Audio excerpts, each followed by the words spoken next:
kan kita adalah ketika Allah menakdirkan kita semuanya untuk menjadi hamba-hamba Allah. Alhamdulillah, untuk menjadi umat Rasulullah Sallallahu Alaihi Wasallam. Alhamdulillah. Dan yang selanjutnya kita sujud syukur kehadirat Allah Subhanahu Wa Taala, dijadikan insyaallah mudah-mudahan kita diakui sebagai murid-muridnya Tuan Syekh Ahmad Shahibul Wafa Tajul Arifin. Alhamdulillah. Ibu sudah ketemu dengan Pangdasa Abah? Udah? Alhamdulillah. Ada yang belum? Subhanallah Ibu ya.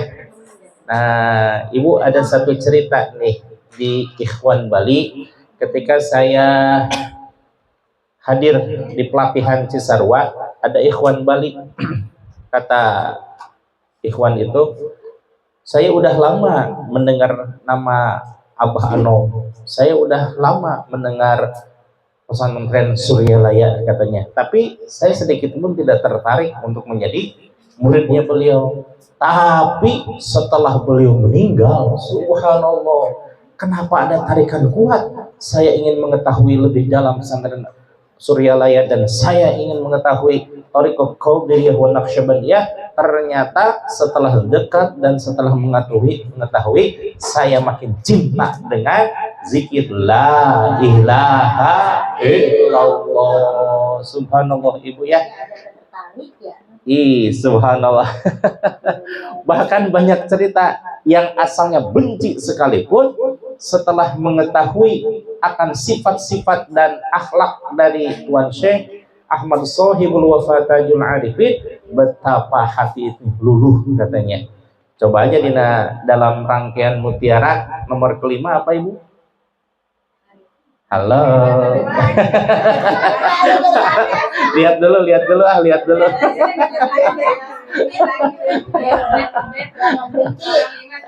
Nomor 5,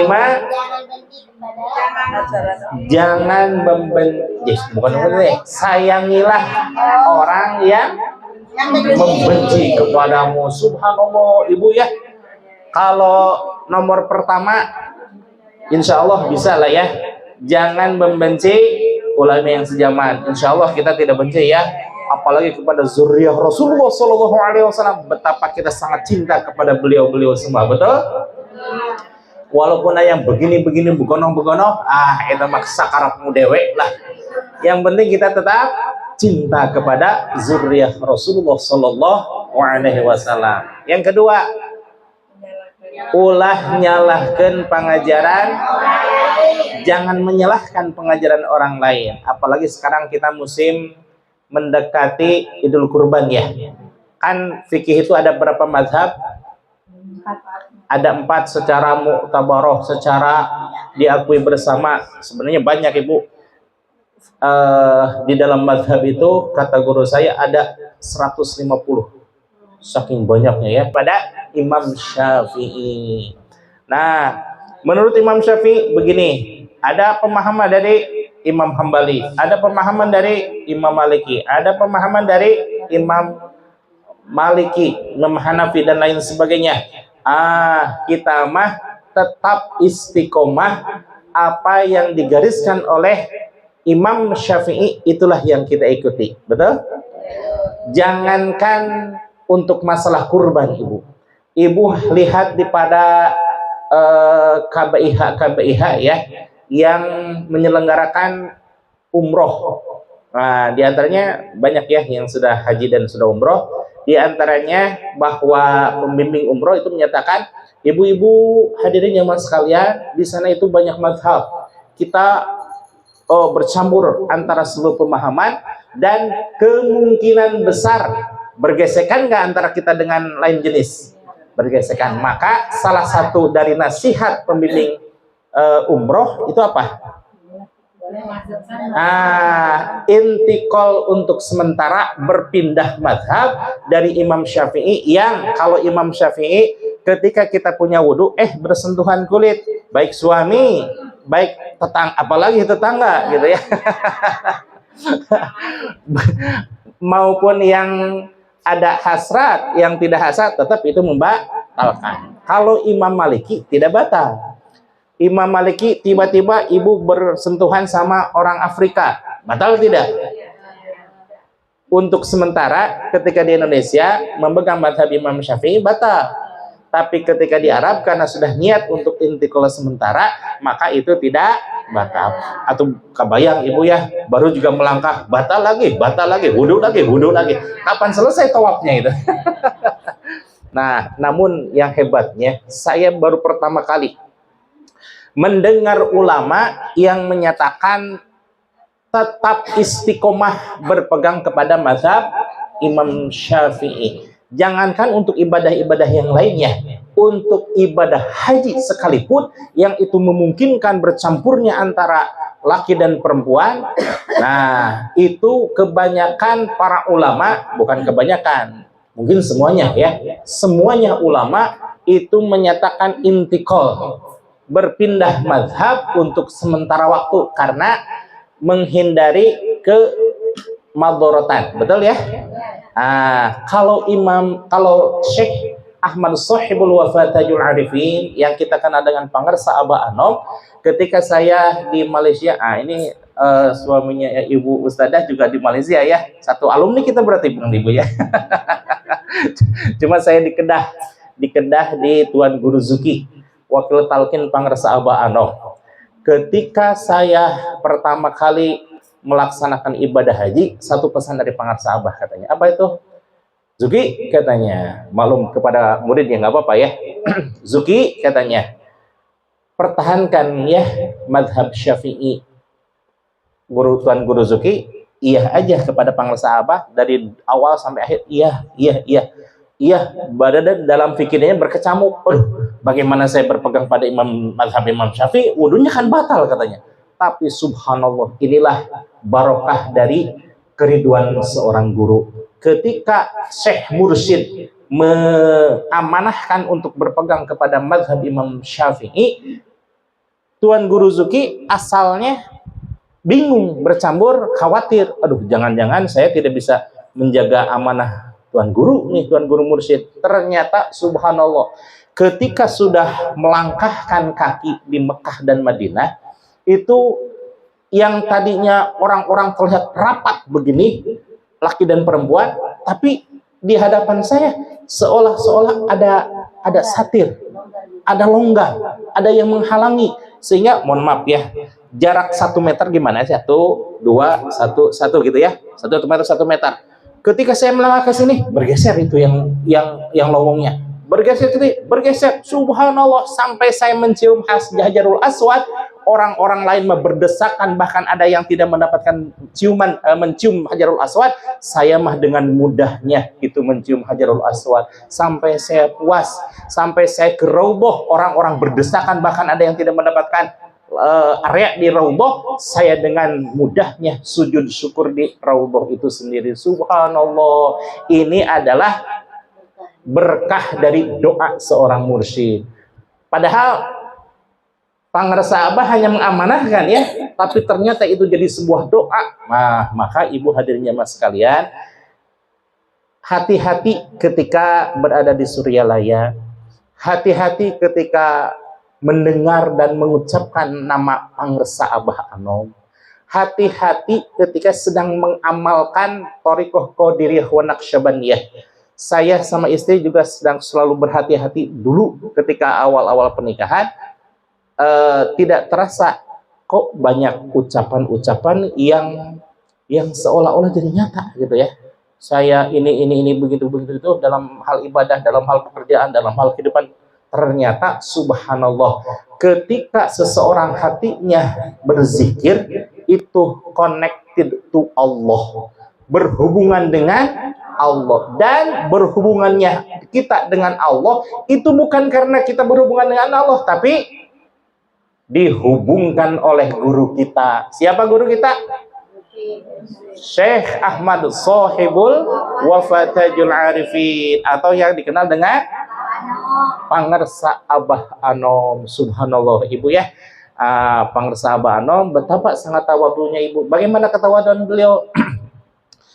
ketika banyak ulama ingin belajar berzikir, bahwa pengersa Abah tidak mengatakan, yuk kamu zikir itu harus begini, begini, begini, ya tidak. Tapi Pak Kiai, saya ingin berzikir.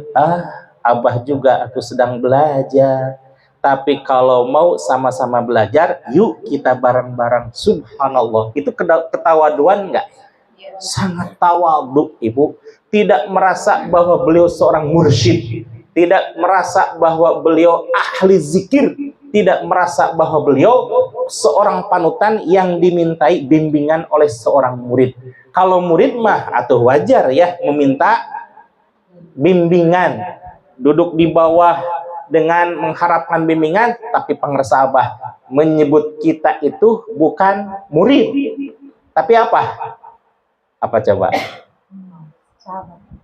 Sahabat bukan? Apa itu? Ikhwan dan akhwat, saudara. Ibu punya saudara tidak? Di hadapan orang tua ibu, saudara A, B, C selevel tidak? Selevel tidak? Selevel. Beda dengan ibu punya anak, ibu punya cucu, orang tua ibu melihat putra ibu itu di bawah ibu apa disediakan dengan ibu? Di bawah ibu. Tapi pengersa Abah betapa sangat luar biasanya menganggap kita itu ikhwan, yang pada hakikatnya murid, tapi dianggap oleh pengersa Abah ikhwan, artinya beliau mensejajarkan dirinya dengan murid-muridnya. Subhanallah. Maka ini ibu yang mahal. Nggak usah kita membuat pengumuman, hei hadirin saudara-saudara, hayo kita ke Suralaya, hayo. Tidak usah. Kita berzikir la ilaha illallah, la ilaha illallah, la ilaha illallah, dan seterusnya. Nah, ketika kita menzikirkan kalimat la ilaha illallah dan menzikirkan kalimat Allah, Allah, Allah, Allah, jika orang teh tidak berperan dalam kehidupannya, berjihad tidak, kemudian mengajarkan tidak, kemudian memberikan nasihat tidak, padahal sesungguhnya kita sedang berjihad yang sesungguhnya. Apa itu?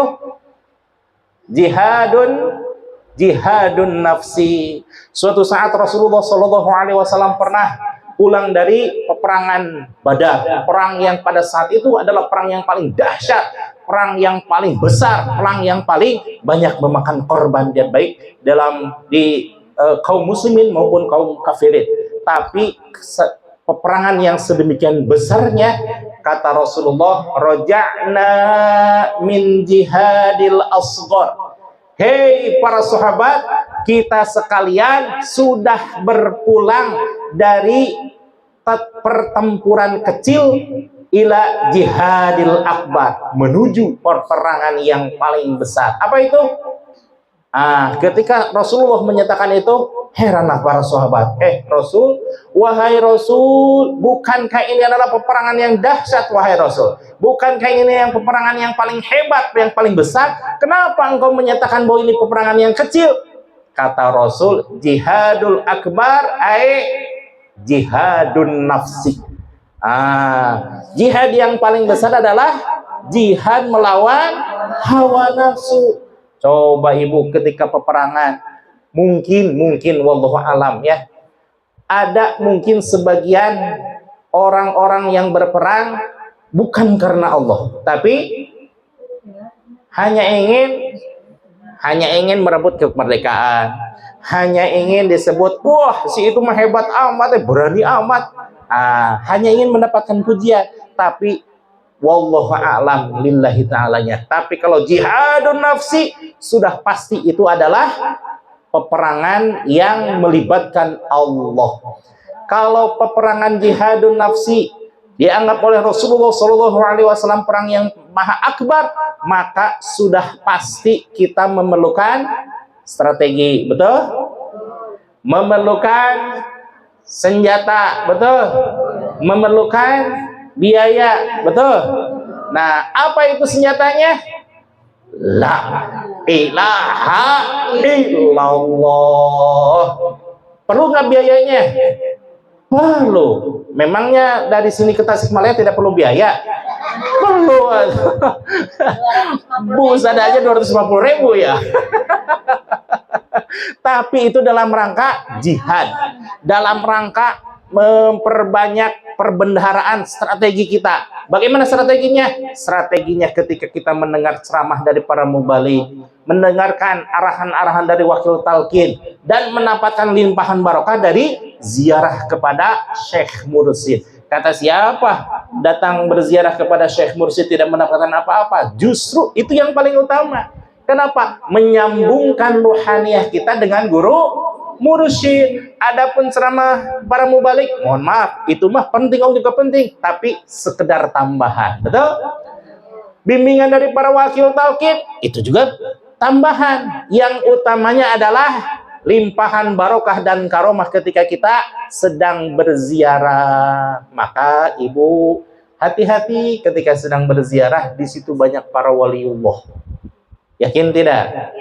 Yakin. Di Suryalaya itu, subhanallah, ajengan jejen, ajengan tahu ya ajengan jejen? Ketika mau diangkat wakil talqinnya, dipanggil oleh seorang pencuci piring, Jen, Jen. Itu hosopan nggak itu? Hah? Enggak, tapi kata ajengan jejen, itu bukan sembarangan, Siapa? Hakikat apa? Lahiriahnya sebagai pencuci piring, tapi batiniahnya beliau waliullah. Maka ketika ajengan dipanggil, dibuka pecinya, kuwal, dikit ya bu. Kira-kira itu tambah sopan lagi enggak? Tidak. Secara lahiriah, tapi itu adalah waliullah. Subhanallah. Padahal lahiriahnya beliau sebagai apa? Pencuci piring. Bagaimana kalau ajengan yang datang ke Suryalaya? Bisa jadi yang di Suryalaya itu banyak waliullah, tapi karena melihat Syekh Mursyid, ada Syekh dua mursyid yang betapa sangat tawadhunya, jadi ikut-ikutan tawadhu. Kan di Suryalaya mah tidak pernah harus memakai jubah putih, betul? Harus pakai udang-udang, betul? Harus pakai apa gitu lah untuk menandakan bahwa saya itu waliullah, menandakan bahwa saya itu ulama besar. Tidak. Pakai kaos juga jadi. Pakai batik hayu, pakai celana komprang hayu, pakai sarung oge hayu. Yang penting apanya? Kolbunya tetap connected to Allah, connected to Allah. Konektivitas kita, hubungan kita kepada Allah senantiasa terjaga.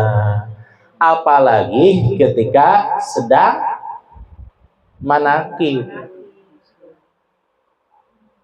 Ada kodok lompat, komentarin jangan.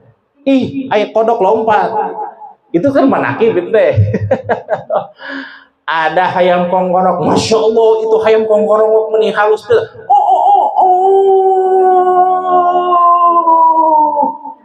Padahal itu teh bahasa binatangnya apa? Kita kedengarannya apa kalau ayam kongkorong? Malaikat. Kalau telinga orang Sunda gimana? Telinga orang Sunda? Kongkorong. Betul? Kata orang Melayu? Orang Jawa. Kuruyuk, boleh lah. Tapi sebenarnya itu adalah yusabbihu lillahi ma fis samawati wal ard, bahwa segala apa yang ada di laut, di langit dan di bumi berzikir kepada Allah. Itu adalah bahasanya ayam. Mungkin insyaallah bahwa ketika ayam berkongkorong itu teh sedang zikrullah. Paham nggak? Baru sekarang dengar ya. Nah, apatah lagi, sedikit pun jangan berbicara kalau sedang manakib. Ada yang baca keceletot, dikomentarin jangan. Jangan, tapi tadi banyak banget yang komentar. Nah, apalagi tanbih. Tanbih itu adalah petuah guru mursyid dari Syekh Abdullah Mubarak bin Nur Muhammad yang diteruskan kepada Syekh Ahmad Sohibul Wafatajul Arifin, juga kepada para ikhwan yang lainnya. Maka ketika ada yang membaca tanbih, subhanallah, kita mah zikir aja dalam kolbu, tak tak tak tak, hati telinga mendengarkan. Coba kalau hati telinga mendengarkan, kolbu berzikir tidak? Seharusnya berzikir. Tapi kalau mulut yang berbicara, hati berzikir nggak? Diperbaiki ya. Insya Allah. Ibu hadirin jamaah sekalian, dalam manqobah ada dikatakan idza quri'a manakibi, apabila dibacakan manakibku, kata Tuan Syekh Abdul Qadir Al-Jailani, fa ana hadirun, maka saya hadir di majelis itu. Saya mendengar kalimat tersebut dari Tuan Guru Zuki. Tuan Guru Zuki ketika mendapatkan talqin dari Pangarsa Abah Anom, beliau ingin manakib dibaca di pesantrennya di Kedah, Kuala Nerang, Malaysia. Maka yang pertama kali beliau membaca manakib itu cuma 2 orang. Siapa itu? Tuan Guru Zuki beserta ibunya. Pas manakib, ibunya menangis sejadi-jadinya. Kenapa? Aduh, nak, barusan ada 2 orang yang berjubah bersahaya, katanya. Siapa itu, Mak? Katanya. Nggak tahu, Mak juga. Coba dilihatin ke Tuan Guru Zuki. Ini bukan orangnya. Masya Allah, betul. Ini orangnya. Pertama, Syekh Ahmad Sohibul Wafa Tajul Arifin. Yang keduanya siapa? Tuan Syekh Abdul Qadir Al-Jailani. Subhanallah. Itu teh belum ditalkin ibunya. Bulan depan ditalkin ke Suryalaya, kemudian banyak yang hadir mendengarkan manakibnya Tuan Syekh Abdul Qadir Al-Jailani. Subhanallah. Ketika dibacakan maulid, maka yang hadir adalah Kangjeng Nabi Muhammad Sallallahu Alaihi Wasallam. Oh, subhanallah, siap, insya Allah. Ketika dibaca manakib, maka yang hadir adalah Tuan Syekh Abdul Qadir Al-Jailani, dan di belakangnya Syekh Ahmad Sohibul Wafa Tajul Arifin. Cuma tidak kelihatan. Kalau kelihatan mah jadi fitnah, betul tidak? Kalau kelihatan, ibu nggak mau ke Suryalaya lagi kalau gitu, Pak.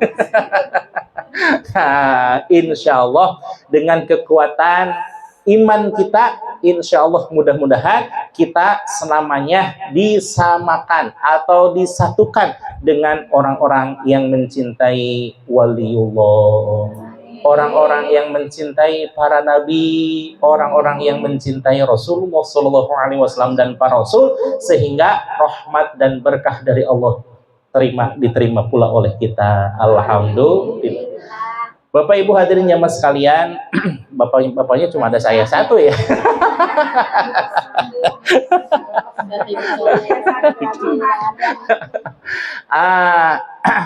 Ada 5 keuntungan orang yang memiliki mursyid.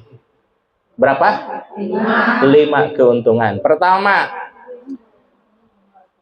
ketika di alam dunia dia akan mendapatkan bimbingan.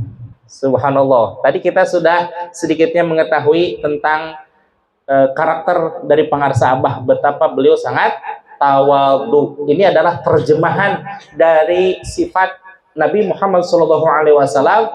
Wa kana an-nabiyyu sallallahu alaihi wasallam syadidul haya'i wat tawadhu.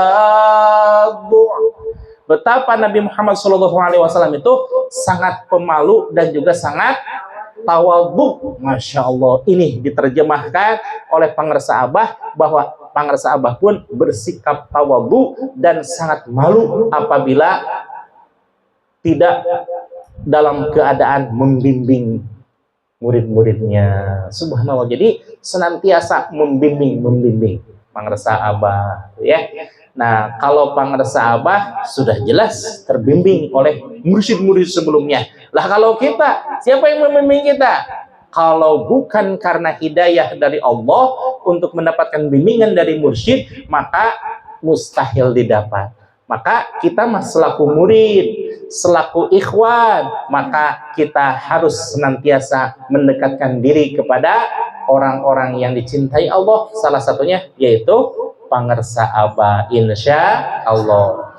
Ibu kerasa tidak ketika di sekarang nih ya, sekarang ketika mendengar Allahu Akbar,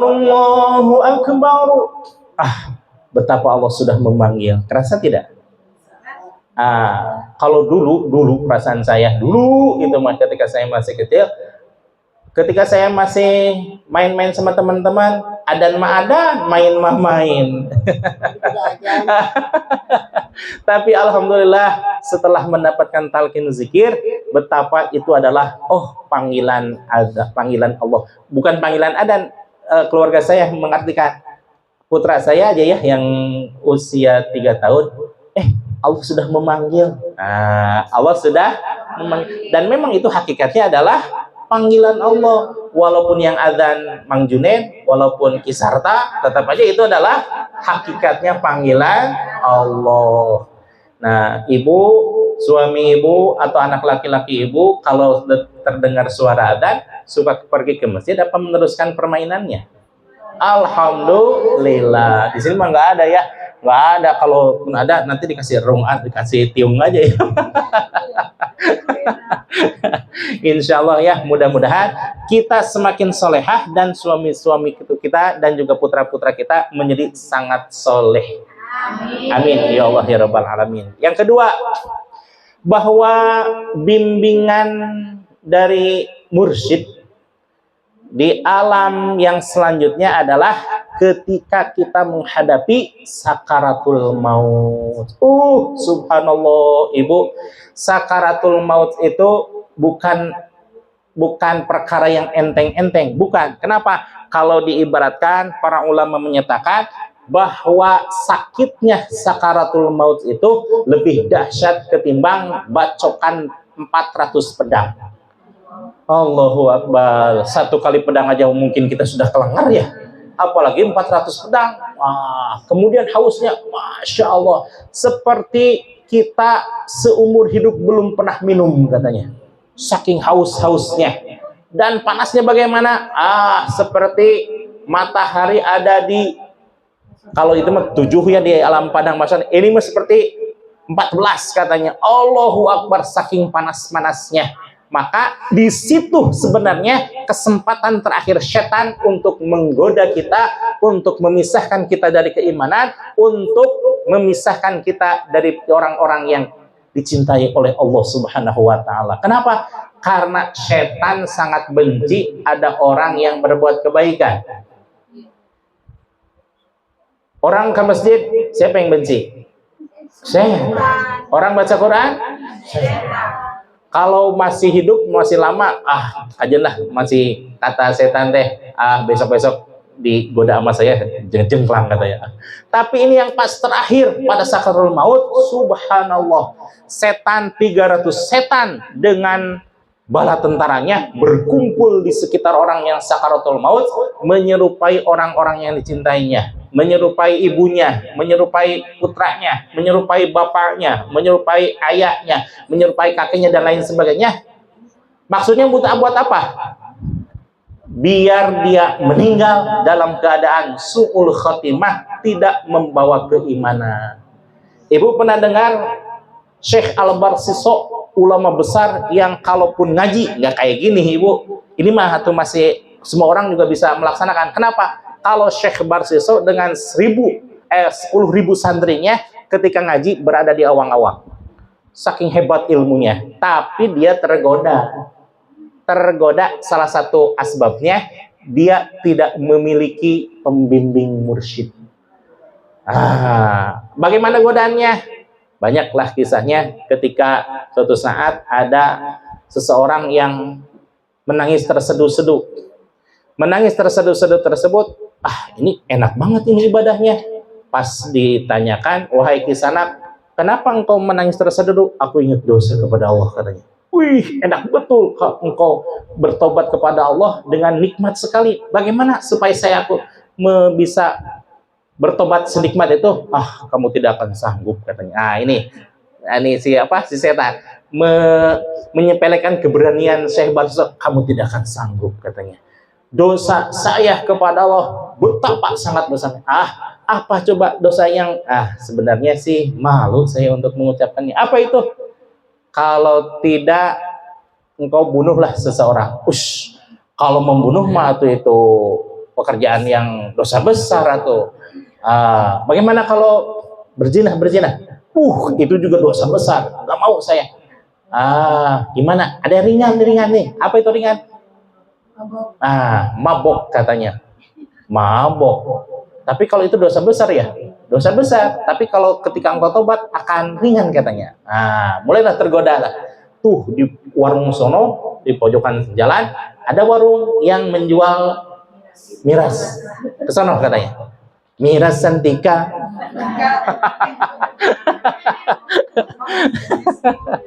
Nah, dengan seteguk miras si Syekh Barsiso ternyata kelengar juga gitu. Yang tadinya menghindari dosa-dosa, ketika dia melihat penjualnya perempuan, akhirnya jin. Kemudian ketika dilihat, ada orang yang melihat anaknya, lalu dibunuh. Sempurnalah dosanya. Kemudian ketika digerebek oleh penguasa zaman saat itu, ternyata si setan berusaha datang. Bagaimana datangnya? Wahai Barsiso, apakah kamu ingin terbebas dari semua ini? Ya, bagaimana caranya? Ucapkan olehmu, katanya, bahwa tiada Tuhan selain aku. Kata si setan nih, kata si setan. Benar nih katanya. Iya, kamu akan dibebaskan. Nauzubillah min dzalik, nauzubillah min dzalik. Mengucapkanlah ucapan itu, ternyata kata si setan, kekal gojo, bunuh langsung. Yes, langsung. Ilmunya yang segitu luas, dahsyat keimanannya, tapi tidak memiliki pembimbing rohani, akhirnya meninggal secara su'ul khotimah. Nauzubillah tsumma nauzubillah. Serem banget. Ini kisah nyata, Ibu, kisah nyata. Ini itibar bagi kita sekalian. Maka kita mah tidak usah kalau bisa ilmu setinggi-tingginya, tapi kalaupun toh tidak bisa, dibarengi saja dengan kolbu yang senantiasa terbimbing dengan bimbingan mursyid. La ilaha illallah, la ilaha illallah. Lagian Ibu ketika mengucapkan kalimat la ilaha illallah, rarontok itu dosa-dosa. Kenapa? Mangqala la ilaha illallah. Barang siapa yang mengucapkan kalimat la ilaha illallah wa maddaha bi ta'zim, dan memanjangkan kalimat lakna karena mengagungkan Allah Subhanahu wa taala, huddimat lahu arba'ata alafi dzambin minal kabair, maka digugurkan dari dosa-dosa orang tersebut sebanyak arba'ata berapa? 4.000 dosa. Apakah dosa yang kecil-kecil? Tidak. Al-kabair, dosa yang besar pun bablas sama kalimah la ilaha illallah. Siapa yang meriwayatkan hadis tersebut? Rawahu al-Bukhari. Subhanallah, nggak tanggung-tanggung Ibu, Imam al-Bukhari. Nah, berarti kalau kita mengucapkan kalimah la ilaha illallah 165 kali 4 berapa? Sekian. Dalam sehari semalam minimal kita membaca la ilaha illallah berapa? 165 dikali 5 sama dengan 825. 825 banyak apa sedikit? Banyak. Beda jawabannya.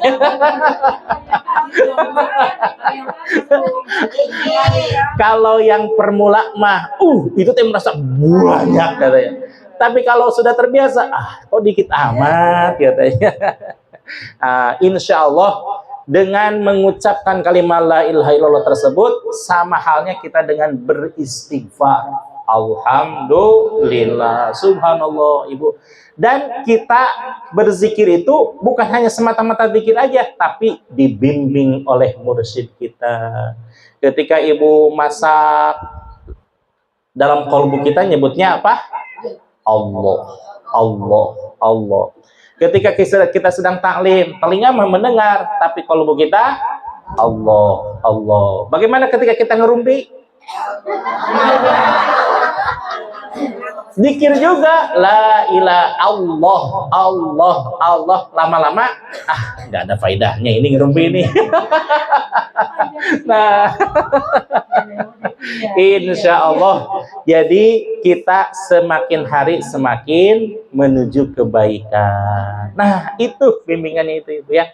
Nah, lanjut teman kedua ya, bahwa seorang mursyid itu membimbing seorang ketika di sakaratul maut. Ini satu kisah nyata juga.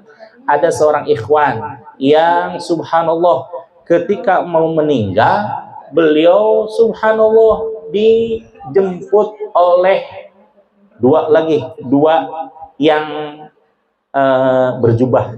Ini muridnya Pangersa Abah Sepuh nih. Ketika Pangersa Abah Sepuh biasa khotaman, biasa manakiban, biasa malam Jumat itu khotaman ya dengan apa tuh ini teh gelas ya, gelas tuh pakai bambu zaman dulu ya, pakai bambu, kemudian pakai itu hidangan yang manis-manis katanya. Kemudian beliau meninggal. Kata Pangersa Abah Sepuh, siapa itu katanya?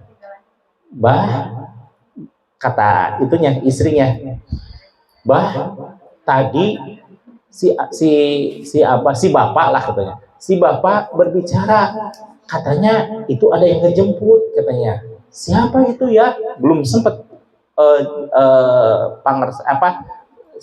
istrinya mengetahui. Kata Pangersa Abah Sepuh, alhamdulillah beliau sudah dijemput.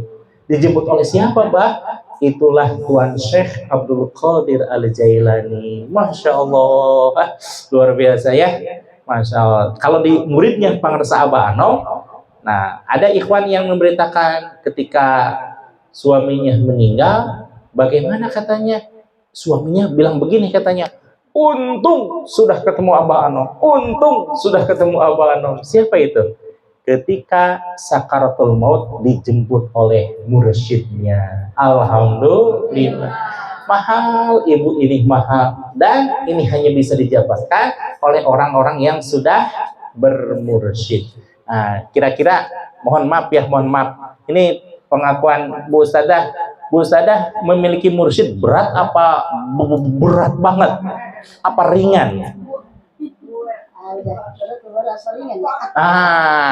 Berat mah berat, tapi serasa ringan, biasa-biasa aja.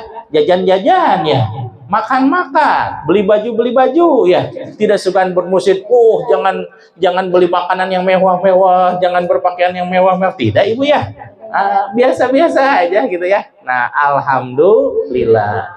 Tapi keuntungan bagi kita adalah di saat-saat sakaratul maut kita akan dimudahkan oleh Allah Subhanahu wa taala dan dibimbing oleh Pangersa guru mursyid kita. Bahkan kata Kangjeng Nabi Muhammad sallallahu alaihi wasallam, "Man kana akhiru kalamihi la ilaha illallah khalisan mukhlisan dakhalal jannah." Siapa orang yang di akhir kalimatnya adalah kalimat la ilaha illallah seraya mengucapkannya dengan ikhlas, maka insya Allah dia akan masuk surga. Alhamdulillah. Keuntungan ketiga, ketika dia ada di alam mahsyar, di alam kubur. Bagaimana? Di alam kubur itu secara umum manusia akan ditidurkan. Bagaimana katanya itu? Ditidurkan, tapi berbeda dengan orang-orang kekasih Allah, utamanya para wali, para nabi dan para wali. Sebab dalam hadis Kangjeng Nabi, al-anbiya wal auliya yusalluna fi kuburihim kama fi buyutihim. Subhanallah. Para nabi dan para wali itu di alam kuburnya mereka senantiasa sholat sebagaimana mereka melaksanakan sholat di rumahnya masing-masing. Berarti kita selaku murid-muridnya seorang wali, maka keinginan terbesar kita apa ketika di alam kubur? Luar biasa. Luar biasa. Hebat. Betul, Ibu ya. Keinginan kita bahwa sholat adalah sebagai pelipur lara bagi kita. Memang kalau manusia umum ditidurkan itu sebuah kenikmatan, tapi kenikmatan bagi orang-orang yang mencintai Allah lain dari yang lain. Kenapa? Mereka senantiasa mendekatkan diri kepada Allah dengan melaksanakan sholat. Nanti sebab kalau di surga ada nggak sholat? Tidak ada. Ada nggak puasa? Tidak ada. Ada nggak zakat? Tidak ada. Yang ada apa? Ibadahnya ibadah. Kalau makan mah itu udah jelas. Ibadahnya yang ada di surga ada apa? Zikir, subhanallah.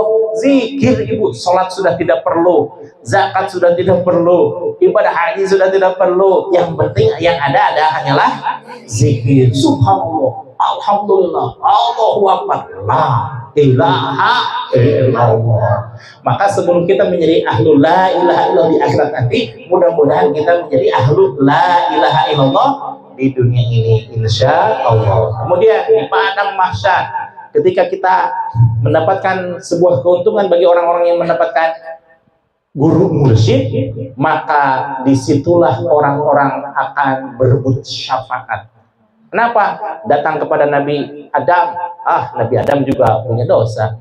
Datang kepada Nabi Idris, Nabi Idris juga mengelabui umatnya katanya dengan tidak balik-balik lagi katanya dari surga.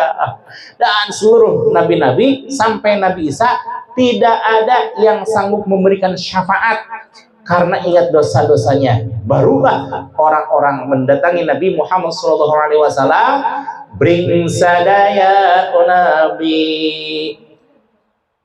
bring sadaya manusia.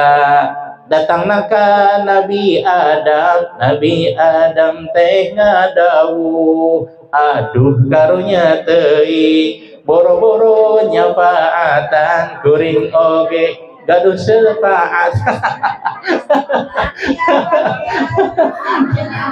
Bahasa naon atuh teh.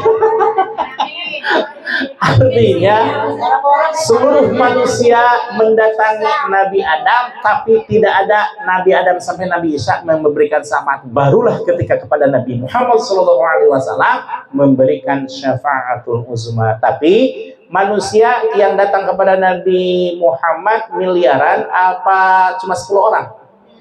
Miliaran itu sekarang ibu 2,7 miliar kaum muslimin, ditambah dengan dari zaman Nabi Adam alaihissalam sampai nanti alam wallahu alam sampai kiamat berapa miliar manusia. Triliun lah, bolehlah mungkin ya. Tapi beruntunglah bagi para murid-murid yang memiliki guru mursyid. Kenapa? Syafaat yang pertama itu adalah orang yang dicintainya, orang yang menjadi gurunya, bahwa almar'u ma'aman ahabba, setiap orang akan dikumpulkan bersama orang yang dicintainya. Kita dimintai pertanggungjawaban satu-satu, ibu, bukan seperkelompok, satu-satu berapa ribu tahun di sana ya. Ketika akan ditanyakan, manusia-manusia, kenapa kamu mempelajari wujud kidamba kok? Bukankah itu bagaimana? Bukankah sifat Allah itu banyak? Sebelum kita menjawab itu, Syekh Hasan Al-Asy'ari datang kepada kita meminta izin kepada Allah bahwa ya Allah, itu adalah hamba-hamba Engkau yang mengikuti term tasawuf, term tauhidnya aku, maka akulah yang bertanggung jawab untuk memberikan penjelasan. Lalu ketika kita ibu kunut subuh, suka ada kunutnya nggak? Ibu suka tahlil tak? Ibu suka yasinan nggak? Sebelum kita ditanya oleh Allah Subhanahu Wa Taala, kenapa ente yasinan, kenapa kunut, kenapa dan lain sebagainya, Imam Syafi'i datang, ya Allah, itu adalah hamba-hambamu yang mengikuti pendapatku, maka akulah yang bertanggung jawab untukmu, ya Allah.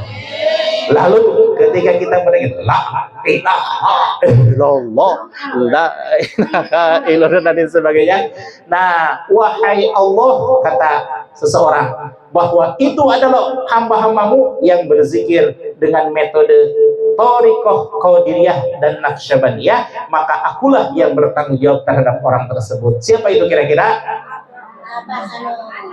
Ya bolehlah. Yang paling dekat adalah Syekh Ahmad Sohibul Wafatajul Arifin, yang ke atasnya adalah Syekh Abdul Qadir Al-Jailani. Enak nggak ibu, enak nggak? Luar biasa. Kita dituntun oleh Syekh Abdul Qadir dan Syekh Ahmad Sohibul Wafatajul Arifin menuju kepada Nabi Muhammad Sallallahu Alaihi Wasallam. Terus ketika akan di surga atau neraka, nih keuntungan bagi yang sudah memiliki mursyid. Menurut kalam Syekh Abdul Qadir Al-Jailani di dalam manqobahnya, aku, kata Tuan Syekh, akan berdiri di depan pintu surga dan aku menjaga setiap murid-muridku dari maghrib sampai masyrik, dari masyrik ila maghrib, semuanya dari seluruh dunia akan aku jaga supaya tidak ada murid-muridku yang masuk ke dalam neraka. Subhanallah. Ibu punya enggak guru yang memiliki tanggung jawab seperti itu? Hah? Belum, tidak? Sudah. Siapa? Syekh Abdul Qadir Al-Jailani. Alhamdulillah. Dan kita akan dibimbing kepada kehadiran Allah untuk menerima surganya Allah. Alhamdulillah. Dan terakhir, kenikmatan bagi orang-orang yang memiliki mursyid adalah di alam akhirat nanti, artinya di alam surga, kita terus akan dibimbing oleh mursyid untuk senantiasa mendapatkan kenikmatan yang paling utama di dunia dan di akhirat. Apa itu kira-kira? Yanzuru biwajhillah, melihat wajahnya Allah. Kalau wajhullah di alam dunia itu adalah kasih sayang Allah, tapi kalau di akhirat wajhullah diartikan apa? Zat Allah. Subhanallah, ya, bahwa kenikmatan di surga nanti, bahwa Allah memiliki surga, la fiha qusurun wala fiha hurun wala fiha qusurun.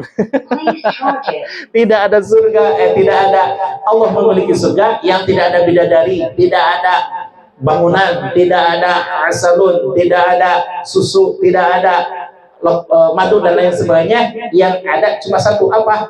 Yanzuru binurillah, hanya melihat wajah Allah atau zat Allah. Subhanallah. Dari awal sampai akhir betapa saya merinding ibu melihat keuntungan bagi kita yang memiliki mursyid. Maka